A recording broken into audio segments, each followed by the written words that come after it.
Welcome to Career Curves, where we talk to people who have interesting careers and explore how they got where they are. I'm your host, Beth Davies. We often hear that a personal mission can be quite powerful, giving purpose and meaning to our lives, guiding our decisions about what career moves to make and which moves not to make. While few of us are clear on our mission, my guest on this episode, Darryl Knudsen, is very clear on his. I channel the power of civil society movements to create enduring, positive change towards social and environmental justice for the underrepresented. It's a powerful mission and is especially relevant today as Black Lives Matter protests happen worldwide. I'm excited to have Darryl here to answer some questions, including when he created his mission and how it's evolved over time, how and why he selected the jobs he did over the 20 years that he's worked within the corporate, NGO, and government sectors, and how he developed the skills he needed to do the work he does, linking global public policy to local impact, driving change, and advancing action on human rights, water, climate change, and energy. Darryl, I'm happy you're here, and I'd love to get started and ask you some questions. Looking forward to it. You actually recently made a career move and became the executive director of International Rivers. That's right. So what are you going to be doing in this role? First of all, I'm just so thrilled to be joining the organization, Beth. It's as though the job had been designed for me. I love that. My whole life, I've been doing various things, and it feels like I've been preparing for this my whole life, even though it wasn't on purpose. It was following my passions, and they seem to have come together into this role. Did you find this role, or did this role find you? That's a good question. The role found me in a way. Tell me the story of how it happened. Well, I was trying to recenter myself in a transition moment. A lot of that has been focused on planning and how do I get from here to there. But here and there, I've said, I really need to look inward and figure out what I'm passionate about. So as part of that process, the opportunity came along to go on a trip on the headwaters of the Amazon. So this was actually a 2-week trip on the river. It was a centennial celebration for my college kayaking club, and I couldn't say no. As I was preparing for this, I learned that some dams were planned for this river, for the headwaters of the Amazon, one of the last free-flowing major rivers in the world. And it reminded me of another opportunity I had 20 years ago when I went to some river, and there were dams slated for that one as well. At the time, I didn't have that much experience with global policy or human rights, and I thought to myself, wow, maybe I can be helpful. So I looked into this river and found International Rivers. I reached out to them, to the interim executive director and the head of Latin America, and said, hey, I'm going down to this river. I have a human rights background. Anything I can do to be helpful. And we started chatting and decided on some things I could do. When I came back to talk to her about some of the interviews I'd done with river communities, some of the pictures I'd taken, I learned that they were advertising for an executive director position. I wasn't looking for a job at that point, but the job was just so perfect that I decided to throw my hat in the ring. And then you got it. So as the executive director at International Rivers, what is your role? Well, the role is to be managing every aspect of the organization. So the simplest way to describe it for people who may not be familiar with what an executive director of a nonprofit does is if it were a company, it would be like being the CEO of the organization. So I'm responsible for hiring and managing and unleashing the talent within the organization, for advancing our mission, for making sure we have strategies that are in service to our mission and our vision. I'm responsible for our finances and making sure that we're solvent, and relatedly to fundraising. And that's a big part of the role of an executive director, is to be talking to donors, be talking to people who believe in the mission and helping them understand how they can help us advance that mission. Tell me about your team. How big is the team?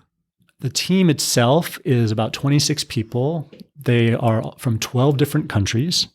They're based in 9 different countries and on 6 continents. I love saying that, on 6 continents. So we're everywhere but Antarctica. So what is the work that International Rivers does? Most of the work is centered in Latin America, Africa, and Asia.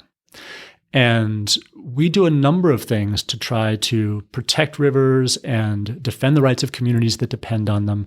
We're best known for our work to help public and industry and governments understand how destructive megadams can be. I've learned so much about this since I came on board. For example, I always thought dams were great for climate change. And I thought, well, how are we going to balance these competing interests? Turns out that every year reservoirs emit 2 to 3% of global greenhouse gas emissions, which is an equivalent amount of the entire global airline industry. So actually dams are not good for climate change. And I also didn't realize that rivers are the most biodiversely dense habitat in the world. So we have so many programs on these kinds of issues, and part of my job is to help the organization think about, well, how can we learn cross-regionally? How can we take learnings from Brazil and apply them in South Africa? Helping connect that work to global policy dialogues around international governance of rivers, lasting protections for rivers, and around movement building so that people who depend on rivers, which ultimately is all of us, although some more than others, have a voice in how these rivers are used, and we can move from a model of extractive development, taking things out of the natural environment, to one that is more restorative. You've planted lots of seeds that raise the question of, okay, so how did you get here, and how did this become the perfect role, the perfect opportunity for this place in your career? So let's go back in time and figure out what was happening that led you here. And I'd actually like to go all the way back to your childhood. So tell me about where you grew up. Tell me a little bit about your family. Well, I grew up all over the world, all over the United States and somewhat over the world. My dad was in the Air Force for 23 years, and we moved about every 3 years. I was born in Mississippi in the South, and we lived in North Carolina. I lived in Colorado and upstate New York, and I was really lucky that at a formative time, we lived in Okinawa, Japan.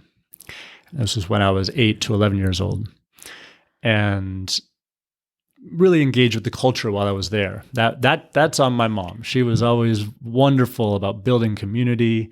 So when I was in Okinawa, I got to know a lot about Japan and Japanese culture, and we traveled a little bit around the region. That's when I first was directly exposed to the extreme differences in wealth that exist between the developed and developing world, and certainly was one of the building blocks that led me to my career in human rights. Do you remember as a child starting to say to yourself, this is the kind of work I want to be doing, or I want to do something about this? Or was it just an awareness in the back of your mind? I think my mission has always been with me, but it certainly hasn't always been clear to me. It's been a matter of paying attention and unpacking. So at that age, no, I didn't know I wanted to work in international policy. I didn't know I wanted to work in human rights. I knew that I was interested in justice. I cared about fairness. I saw the humanity in people around me, even when their circumstances were different. And I felt called to those issues. I didn't quite know what that was going to look like. I think when I was a kid, I wanted to be a scientist. I remember sitting in class reading my textbooks and thinking, it's a real bummer that Marie Curie already figured this one out because there's nothing left to do. Nothing left to do. It's a real bummer that, the civil rights movement happened in the 60s because, gosh, I feel like I would have liked to have been a part of that and help stand with Black people for justice, but that's all already solved. Well, as I got older, I learned, of course, that's not true. There are a lot of problems to work on. So you just mentioned that you had thought about being a scientist. As you were finishing up high school and getting ready to go off to college, is that what you were thinking about? Or was it some of these other seeds that were being planted about the global community and the inequities, or picking up on these movements that still needed work to be done? By the time I went to college, I was leaning more towards social sciences. I spent my senior year in Germany, and that wasn't with my parents. I applied for a scholarship to be an exchange student in Germany for a year while I was living in North Dakota. I'd grown up on military bases, and I had a lot of opinions about the Cold War, about the world order, about lots of things. And it was the first time I really, in a deep way, experienced what it was like to be looking at these issues from a different position. So suddenly, I wasn't in North Dakota, where the nuclear missiles were launched from. I was in Germany, where all of the missiles were pointed at. And that really helped me. It really helped me build empathy, I guess, which is a core value of mine. And it was right after the Berlin Wall came down. It was right after the crumbling of the Soviet bloc. That cultural mix was fascinating. And I said, this is really cool stuff. I think, I'm really good at math and science. I always thought I'd be an engineer, a scientist, but maybe social science is the way to go. So I can bring these dimensions together. Yeah, it really sounds like your time in Germany, you got to experience that all that work wasn't done. I mean, you were in the middle of living history while it was happening. And where did you end up going to school? Well, I was really fortunate and ended up getting to go to Dartmouth College in New Hampshire. A great number of people graduating from my college went into a very small number of career tracks. So they would go into investment banking, they would go into management consulting, they might become lawyers or doctors, or maybe go into academia. And that was probably 90% of the people. Those paths weren't calling to me at the time. At this point, I was a humanities major. I spoke German, Italian, a bit of Russian, and I had been accepted into one of the few majors at my college you had to apply for, which was comparative literature. There were 4 of us in the senior class. And at one point, we were going around the table, and the professor, the sort of very powerful professor in this case, was asking us to say what our plans were for after college. People were talking about their research plans, and I said, I'm planning to go be a raft guide and a kayak instructor. And I said, and I'll see where that leads me. She looked at me with a stern glance, and I think she was probably trying to make sure that none of the other students got these crazy ideas. And she said, well, I'm sure that will lead you down a river. So did you feel you had your parents' support for the direction you were going, even though it may have been a very different path? Most of the time. Doing something different was different. What I realized was I'd been very involved in my whitewater kayaking club, the same one I got to go to Peru with this past December. And I didn't know what I wanted to do long term, so I decided to do something that felt right in the moment. And I went down to be a kayaking instructor and a raft guide in the Southeast. At first, my folks were supportive of this. I think they became impatient with it before I did. And it really came to a head when, actually, as I was trying to transition out of that work, I had an opportunity to go to Panama. And this actually relates back to my international rivers. To where you are now. To where I've ended up. I had this opportunity to go to Panama, and there were 2 things that were happening. One, I was asked to be part of an expedition, and it was really fun. And we were asked by the indigenous people who lived on this very remote river in Panama. They had just discovered that their river was slated for a dam. They'd given permission for the gauging station. They didn't know what it was.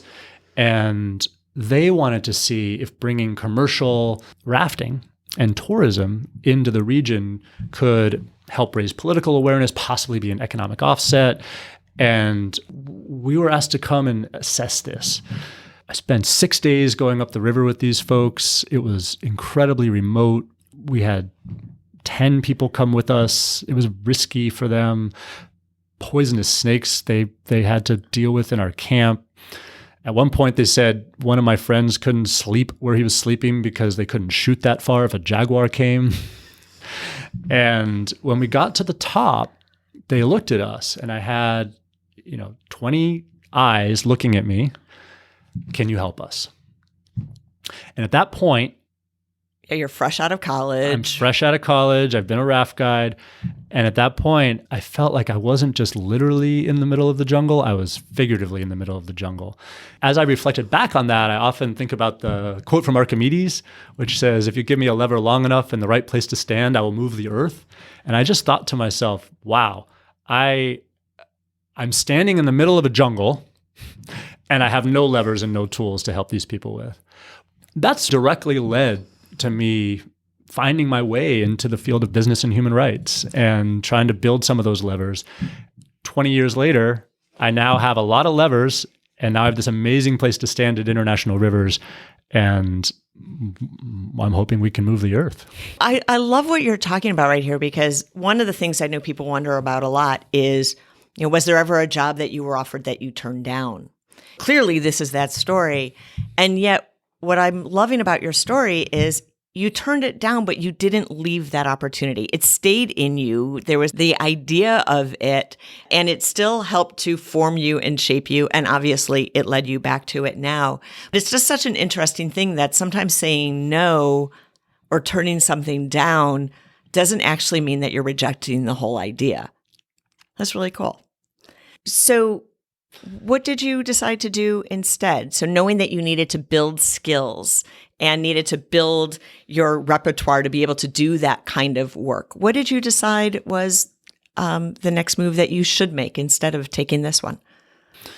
Well, I think this leads to a bit of a theme for me. When I've gotten stuck, I've needed to really look inward and figure out what I'm really passionate about. And so at that time, I realized, okay, I'm passionate about international issues. I love being in other countries, other cultures. I have a facility with languages. That's building block number one. I said to myself, I've always cared about human rights and oppression. I'm Jewish and learned about the Holocaust at a very young age, possibly too young of an age, but I did. That's my curiosity. Of course, there's a historical particularity to that experience. For me, the takeaway, people being oppressed in a way that is genocidal, that robs them of their culture, of their lives, that's not a unique experience. And so I learned about the Cambodian genocide. I learned about the Rwandan genocide had just happened shortly before this. And those things had always captured my passion. I felt that with these things going on, I just had to be involved in that in some way. So that was building block number two. So I started looking at these things, and I came across an essay by Bill Clinton in Foreign Affairs. Now, this was in 1999, 2000, so there had just been the major protests in Seattle against the World Trade Organization. There was a lot of questioning about whom was globalization actually benefiting. He came out with this, and I don't agree with Bill Clinton on everything, for the record. Having said that, he came out with an essay which basically was saying, hey, there's a lot of positives that can come from cultural and economic globalization, and a lot of damage to the environment and human rights if we don't pay attention to that. So it was sort of a call to action. Let's pay attention to how we can mitigate those negative impacts on the environment and human rights. And I said, that really speaks to me. So I started looking into that, found some books, and that's where my personal life moved me forward into my first role in the field of business and human rights. And what was that role? I was a social research associate, I think, at a mutual fund that is what's called a socially responsible investment fund. And what that means is that this fund, we had about $2 billion in assets, so small for a mutual fund, but big for a socially responsible investment one, would use our position as shareholders to engage with senior corporate executives and the board around issues of environmental or social importance. For example, the first time I came to the Bay Area was to present at a shareholder meeting at a pharmaceutical company around board diversity and how important it was that they diversify their board.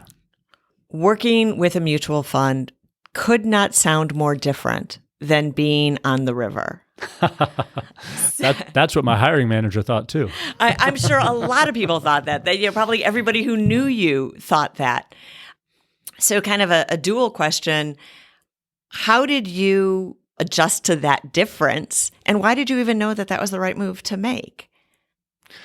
Well, I think this is where a healthy dose of opportunism and purpose come together. So, and I want to go a little deeper on your question, because At the time I was done this trip to Panama. I'd come back. I was trying to get out of being a raft guide. I actually loved it day to day, but I knew that my body wouldn't be able to do it in 20 years and that there were other ways I could also contribute to the world. So I was actually temping, doing copying and administrative work and whatnot. Tried to become a paralegal, but I wasn't qualified. And I was starting to make some progress. So people were starting to know I had these international skills. And my mom was very sick. My mom had cancer for about 5 years before she died. And things had come to a head. And I decided I needed to move back to New Hampshire to be closer to my family. At the time, it felt like I was leaving my career to the side because I was starting to get some traction. But I centered on my values, and I said, well, this is more important. I'll figure something out. So I moved home to New Hampshire. While I was there is when I read the essay by Bill Clinton that I talked about. It's where I met my now wife, who introduced me to the hiring manager at Citizens Funds. I had been talking to her about my interest in these areas, and she said, oh, you should do an informational interview with my friend Dan Viederman. He's the vice president of social research at Citizens Funds, and he'd be a great person to talk to. So I talked to him, and he said, hey, we're actually hiring. And he said, but can you sit in a desk? Because you've been on the river for 4 years. Exactly. And I said, well, I don't know, but here's my vision and why I think this work is so important. And he decided to give me a chance. Dan and I ended up working together in different capacities to this day. So as you're sitting then at that desk, so clearly you were able to do that. What did you learn about yourself from that role in that work? I learned that I really don't like repetitive tasks because I had a lot of repetitive tasks. While I talked about the thing that I was most passionate about, which is engaging with senior corporate management, executive teams, and boards, the work of the work was actually analyzing companies for problems they might have had with social or environmental performance and screening out companies that had operations in areas we wouldn't invest in, like, military, guns, et cetera. I found that so boring. I mean, important, but for me, it just was very repetitive. So I learned I don't like repetitive tasks, but I also learned that it was a great thrill to go meet the CEO of a $9 billion company and use my position as a shareholder to get access to that person and have a one-on-one conversation and try to influence him around values and things that mattered to me. So in a way, I learned that I like the juice, I like the action, and that has certainly been a theme throughout my career. Sometimes people shy away from those kinds of conversations because they think that's a big, important person and I'm just little me. Did you ever have those kinds of voices in your head, that self-talk that would minimize you and get in your way? Well, absolutely I did. Absolutely I did. Perhaps I overcame it from my experience paddling Class 5 rivers, which is to say, you can have fear and anxiety. I think sometimes people talk about bravery and courage and they might think of people who don't have fear, don't have anxiety. For me, bravery and courage is acting with the presence of that fear and anxiety. So when I met this CEO and he tried to charm me and was just very charismatic and and I was polite and I gave him my message and I said what I had to say and he listened. And I found that the moments in my career, whether it was talking to survivors of a fire at one of our factories in Bangladesh who jumped off a 9-story building and looking their parents in the eye to say, I'm sorry, or whether it was talking to one of the most powerful businessmen in Bangladesh and saying we expected him to provide lifetime earnings to these families, even though he felt good about paying their hospital bills. I felt a lot of fear and a lot of anxiety, and that I had to rise to that occasion because it was just so important. What I think is so important too is the short-sightedness really of the professor who said that the time on the river was not what you should be doing. Because what I'm hearing are life lessons and strength that came from that just allowed you to be a strong person in these really difficult circumstances. What you just described of needing to talk to families in extreme loss and pain. I just can't even imagine the strength and sensitivity and that you had to have then, and how much the river probably taught you even about that. So, I also want to say, by the way, I'm sorry for the loss of your mother. Oh, thank you. Thank you for sharing that part. Yeah. So you did decide after the mutual fund to go to grad school. I did. Tell me about that decision. Why did you decide to go to grad school, and what were your plans for that part of your education? Well, I was thinking that I wanted more levers. I wanted more training. And so I'd gotten my foot in the door with this socially responsible investment company. And this field was starting to bloom. Now, corporate sustainability and business and human rights, at least most of the people I talk to have heard of these things on some level. At the time, it wasn't completely obscure, but it wasn't well known. So there was kernels. Yeah, there was kernels. There were a lot of people doing the work, but it wasn't part of the popular narrative. And so I started to get excited about it. I read books I mentioned Simon Zadek, the Civil Corporation. I read Paul Hawken's book, The Ecology of Commerce, which my wife gave to me. And I just wanted to be a part of this.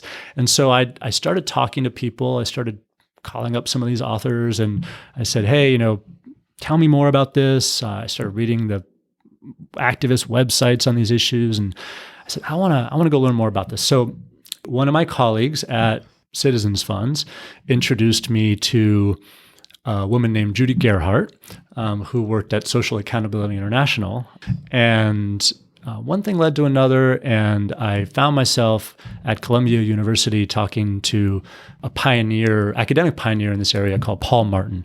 He was trying to start a business and human rights focus at the School of International and Public Affairs. So that was very exciting. Meanwhile, so you talked about feeling small and unimportant. This was a time of very difficult for me. This is when my mom was dying. I'd basically been a river guide. And playing in this space that seemed so alluring to me actually felt beyond my capabilities. It felt really cool, but not something I was up for. And this is a time where I really leaned on some friends. And my good friend Joey Hood, he was in my wedding party. He's now very senior at the State Department. He had just gone to International Affairs School. And he said, Darryl, this would be perfect for you. And I said, Joey, do you think I could do that? He said, absolutely, you can do that. And so I started to look into it. And so that desire to go to International Affairs School and the confidence boost that my friend gave me at the right moment, together with this subject matter interest, led me to having to choose between Columbia University and Johns Hopkins. I chose Columbia. It was actually my second choice. I chose it because my not yet wife was also trying to decide between two grad schools, one in Wisconsin and one at Yale. And we both picked our second choice so we could give the relationship a shot. It was the better choice for me in the end. And I'm not quite sure how to get this across, but I hope you're hearing a theme that for me, when I think back on my career curves, I've maybe thought I knew where I was going, but it was when I made values-based choices that the most meaningful opportunities presented them to me. And they were not values-based choices with an intent to get somewhere. They were just sort of listening to my values and what was important to me. I do hear that, and it's super powerful. So you do go for the international affairs degree. And tell me about, as you're graduating, what plans were you making for what you were going to do after you got this degree and graduated? Well, I have to laugh because of what we just discussed. So I had decided that I wanted to focus on supply chain human rights. I built my whole concentration around that goal. The reason was the two industries at the time that were really working on this intersection of business and human rights were light manufacturing, pretty much apparel on the one hand, and extractive industries, pretty much oil on the other hand. Apparel felt more alluring to me.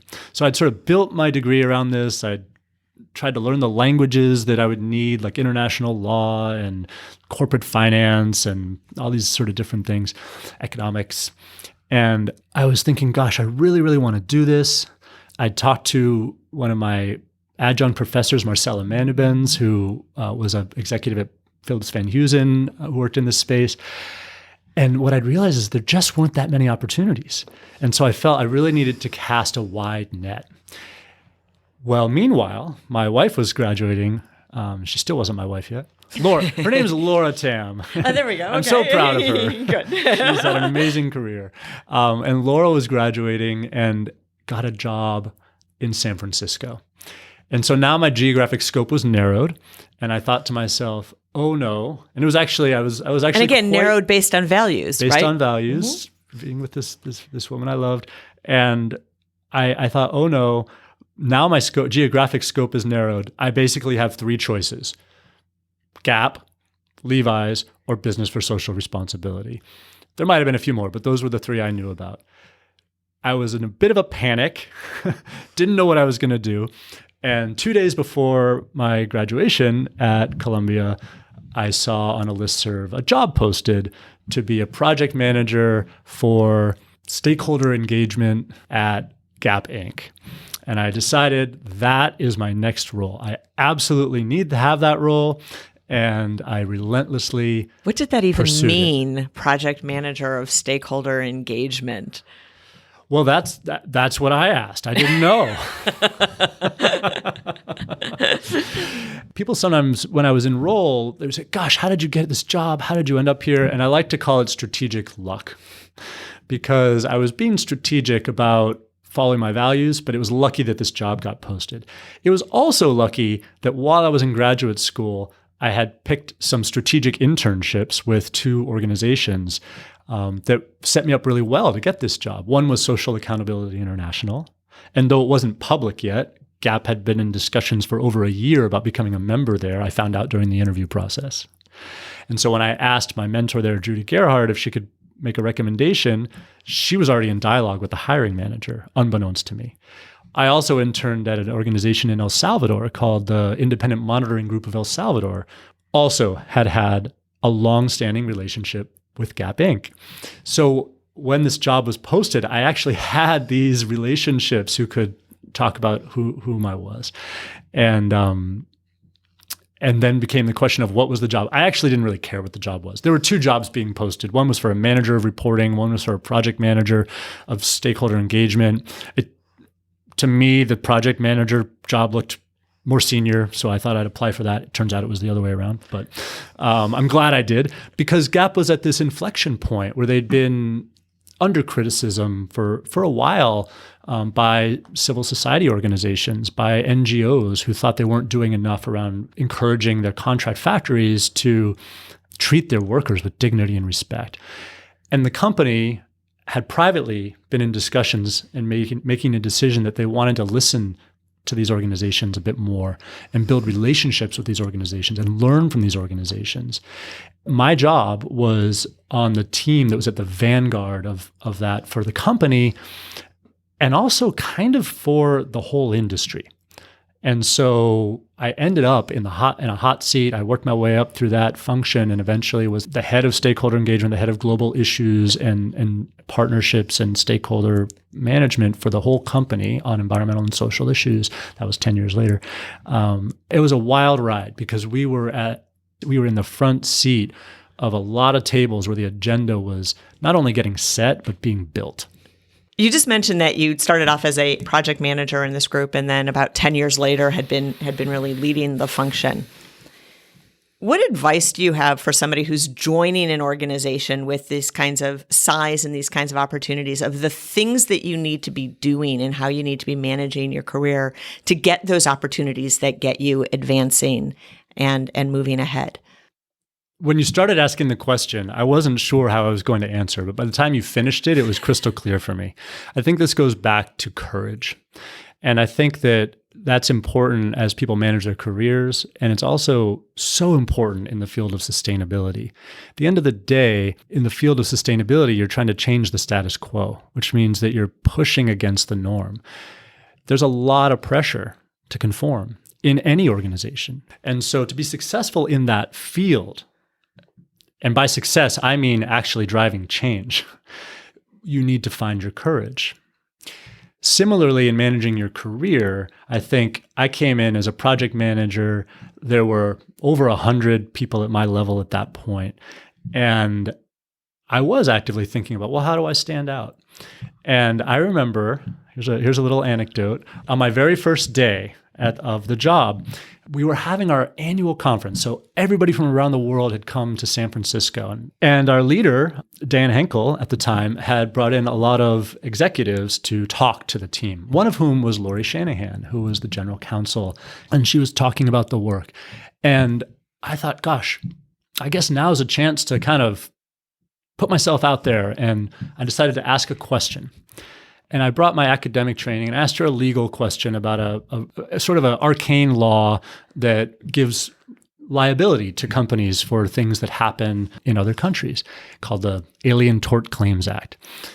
I thought this law had so much power in terms of doing something that she was talking about, which is leveling the playing field. And so I asked the question, I said, hey, do you think that this provision, the Alien Tort Claims Act, can be a tool and can it be helpful in advancing the agenda? And she came back and she gave me her views that it wasn't that useful. And to her credit, she said to me, this new member of the team, hey, do you have a different perspective? And I thought, oh boy, here's the general counsel. It's my first day. I don't know the lay of the land at all, but I'm going to find my courage. And I said, yeah, I do have a different perspective, and this is my perspective. And later on, she came to me and said, Darryl, I want to talk to you more about that. And we started building relationship. I think that these moments come along, not every day, but when they come along, people have a choice to make. Are they going to find their courage and do what needs to be done? Or are they going to play it safe? And I would say that recognizing those moments, finding your courage, taking the risk is actually what has helped me advance in my career. I'm so glad I asked you this question. I'm just holding on to everything that you just said. That's just gold. So thank you so much. You shared previously about the Bangladesh fires, and I believe that those happened while you were at Gap. Is that right? Yeah.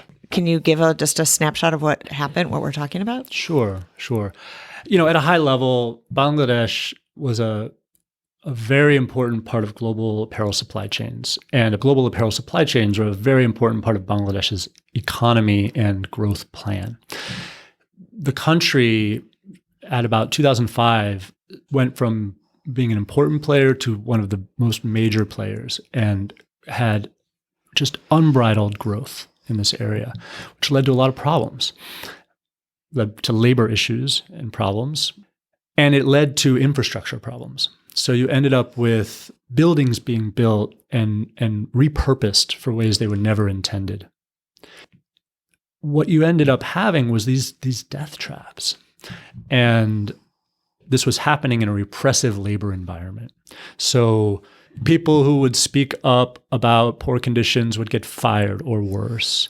People who would try to organize trade unions would get fired or beaten up or killed. We know, the world knows, that oftentimes safety hazards are first identified by people on the front lines. Absolutely. And if there aren't channels for them to communicate that, you can end up with big problems that result in catastrophe. And so that was an element going on in Bangladesh as well. So in 2010, there was a fire at a supplier factory of Gap Inc., and 29 people died in that fire. 29 people. 29 people died in that fire. There were 5,000 people in the factory. But a couple of years later, there were some even bigger fires in which hundreds of people died. More people than died in the Triangle Shirtwaist Fire, for people who might know that, in New York City. In New York City, which was sort of the birth of the labor movement in the United States. And then a couple of years later, there was a building collapse that took place at Rana Plaza where 1,129 people died. And that was another example where workers saw the cracks in the wall. They said, we want to get out, and they were told to get back to work, and the whole building fell on them. So that's the context. So as these things are happening, what was it requiring of you? What was your role? And at the same time, too, what was that causing you to think about yourself and your place in the world? My role at the time was to help the company get our arms around issues that we didn't really know how to deal with. that were outside the scope of things we'd dealt with before. And this sounds like it's squarely in that camp. Yeah. Loss of life was a first for us in an industrial accident. Part of what I brought to helping get our arms around these roles was relationships that I'd built and that we as a company had built with organizations who were really pushing forward human rights and labor rights issues. When this fire took place, I immediately thought, this is a tragedy. And when I got into problem-solving mode, I thought, this is an opportunity. I called up the leaders of the most hardcore, if you will, labor organizations involved in the apparel space. The head of the International Global Trade Union, the Textile Garment Leather Workers Federation, the head of the International Labor Rights Forum, the head of the Clean Clothes Campaign, the head of the Workers' Rights Consortium. And I said, hey, this has happened. Clearly, we have a lot to work through here, but let's take advantage of this as an opportunity. This could be the galvanizing event that enables us to come together as businesses and labor to really help this country do what it needs to do anyway for its workers, which is invest hundreds of millions of dollars in infrastructure improvements. So that's the role I saw for myself. And to the company's credit, I did that with blessing. So that was one piece of it. And the other piece was really just trying to redress the injustice and the impact that this had on people. So I did view my role as helping to elevate their voices, amplify their voices, working toward a common purpose and using the commercial power of our company to get other companies and their commercial power as well involved to try to drive some change. This is clearly a story that is a part of your mission. Working both at the policy level, at that macro level, but then also seeking that social justice for the underrepresented. Was this shaping your mission? Or did you already have the mission and know it? Or was this a big driver in then shaping the mission that you have today? It's funny, Beth, because in our preparation for this, you had a question about when did I write my mission? And the mission as written about 3 weeks ago. And yet that mission has been with me since I was 25. That mission has possibly been with me since I was 15. I just didn't know it. And so I think that if I look at all the curves in my career, when I've made significant transitions, it's been when I've been recentering on my mission of channeling the power of civil society toward social and environmental justice for the underrepresented. But that wasn't always clear in my head that that's what my mission was. It's looking back on what's been the common thread, what's driven me. What have I not been doing when things have felt out of alignment for me? Because that happened too. And I realized this is really what I'm about. This is what my career is about. And in that time in Bangladesh, possibly because it was such a big moment, possibly because it was so intense, possibly because I was under so much stress, I naturally gravitated to that mission and that purpose. Even if you didn't have the exact words of what it was. Even if I didn't have the exact words. The idea was clear in my head that that's what I needed to be doing. And I was fortunate to be in a role where that was what was being asked of me as well. You left the Gap after about 12 years. So sometime soon after this was happening. What led your decision to finally move on from the Gap?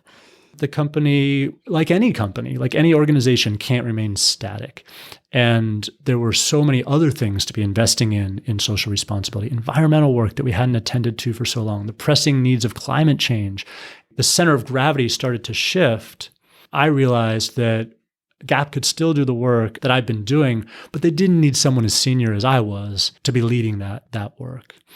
So I started thinking about what other opportunities could take advantage of my skills and where I needed to be going.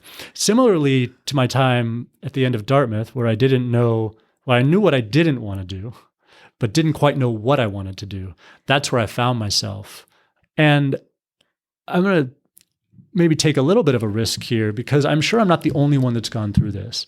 I didn't decide to leave Gap Inc. There was a lot of inertia to keep me at Gap Inc.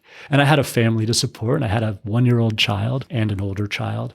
And I hung on, and I hung on longer than I should have. And this was one of the times that I wasn't centering myself on my mission. And so I think that that dissonance continued for longer than it ought to have. And the company and I parted ways. You said you didn't know what you were going to do next. Tell me what ended up happening. How did you find that next, and what was it? Well, first, I decided to take care of myself, and I went out and I rode a 130-mile bike ride in the Sierra. Good for you. Trained for that, spent time with my kids, and started looking for similar roles. I knew it was comfortable, I had skills in it, and I started looking at other companies and applying for different roles doing that work. At some point, it became clear to me that this wasn't the right next step. So I went and I started talking to a career coach, and she gave me the good advice that, Darryl, she gave me one of these personality assessments. She said, you might really enjoy consulting because you could be doing lots of different things.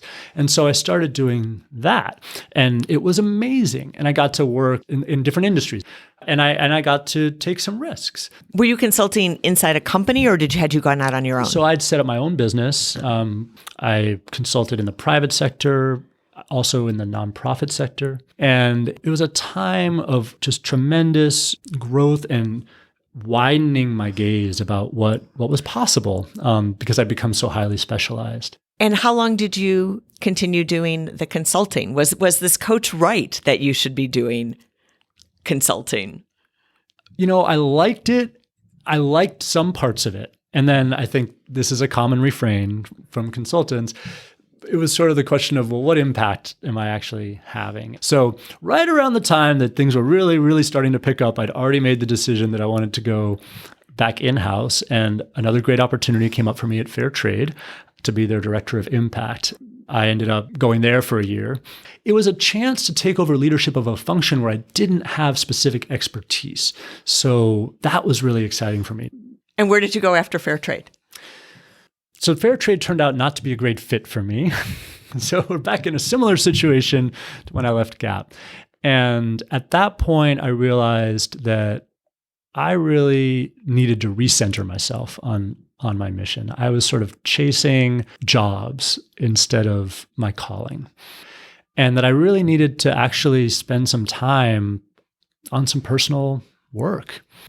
At that time, I set up my consulting business again and had some things, but I was fortunate enough to be in a position that I started to grapple with the lasting impacts of my mom dying when I was so young, and realized that had just rippled out into every aspect of my life, my family relationships, my personal relationships, my professional relationships, and that there were a lot of unresolved issues there. So I went into therapy to deal with my persistent depression.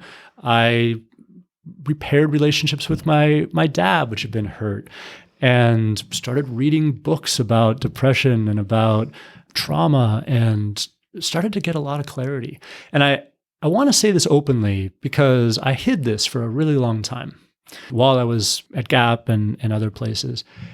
I think in the public discourse, we know now that depression is so common, so underdiagnosed.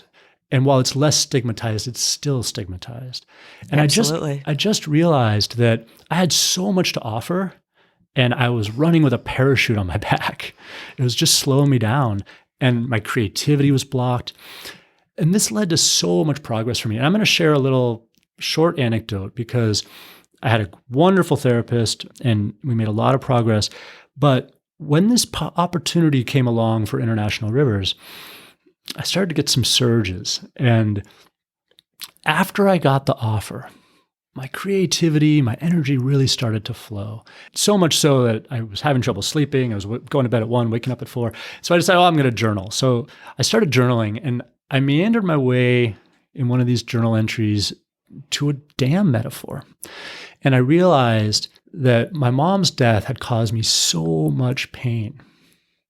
It was almost like a torrential rainstorm that swelled up the rivers and flooded what was below and caused so much destruction in my life. I didn't know what to do with it. And I realized I'd built this giant dam to protect myself, to protect what was downstream. But in the process, I'd built a toxic reservoir, a stagnant reservoir, and it's under pressure and it's all there. And I'd cut myself off from the source of all that potential pain, but also of a lot of potential joy.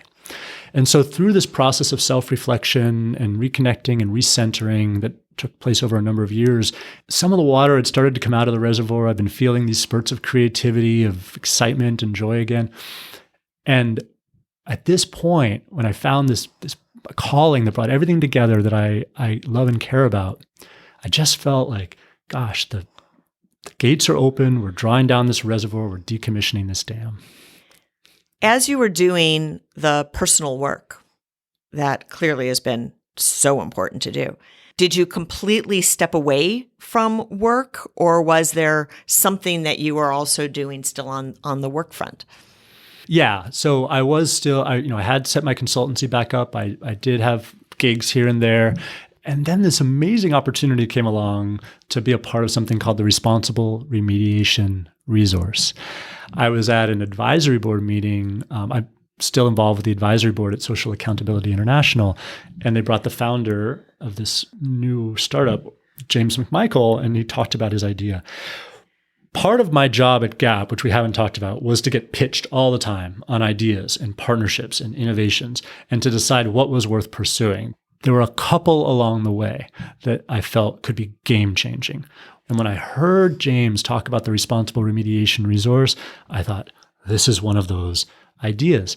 We spend billions of dollars across all industries on labor issues and supply chains. We probably spend as a world 90% of that money on finding the problems and communicating the problems. We don't spend 90% of it on fixing the problems. And this was an idea about how to tackle some of the obstacles to fixing the problems in a scalable way that's stakeholder powered but technology driven. And I got so excited that I jumped into a working group at the board meeting on it. And then I found James for a beer afterward. And then before I knew it, he was asking me to be his co-founder. And so I got to work on that. So the challenge, and this was a fun challenge, was finding the money to build it. And we did find some, and we're actually carrying forward a pilot right now in China. So that's still being built. It's still being built. And yet you have now stepped away from that and joined International Rivers. Why did you decide to leave this organization that is one that you believe in so much? I told James when this job at International Rivers came along that I was going to throw my hat in the ring. I said, it's just too perfect. And he knows me well enough. And he said, you absolutely have to apply for that job. And I said, don't worry. It's very unlikely that I'm going to end up with this job. We had a responsible conversation about how to continue things, and I'm going to stay on as an advisor there.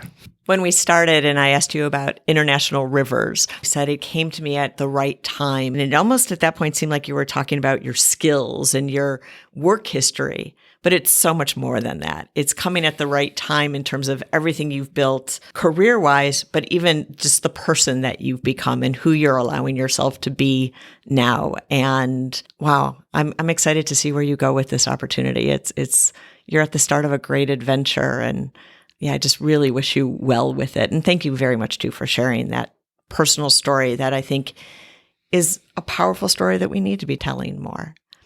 I have just a couple more questions for you as we go to wrap up.